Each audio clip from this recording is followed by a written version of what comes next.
ఒకప్పుడు దేవతలలో మహానుభావుడైన ఋషి మనువు ఉన్నాడు.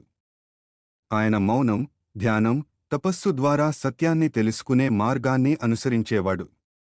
సంవత్సరంలో ఒక ప్రత్యేకమైన అమావాస్య రోజున ఆయన సంపూర్ణ మౌనవ్రతం పాటిస్తూ నదీ స్నానం చేసి ధ్యానంలో లీనమయ్యేవాడు. ఆ రోజున ఆయనకు అపారమైన ఆధ్యాత్మిక శాంతి లభించేది.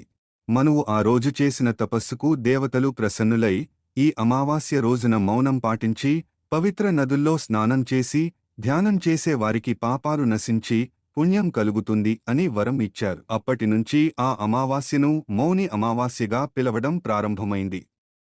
ఈ రోజున మౌనం పాటించడం, గంగా వంటి పవిత్ర నదుల్లో స్నానం చేయడం, పితృదేవతలకు తర్పణం ఇవ్వడం, దానం, పూజ, ధ్యానం చేయడం చేస్తే విశేష ఫలితాలు లభిస్తాయని నమ్మకం.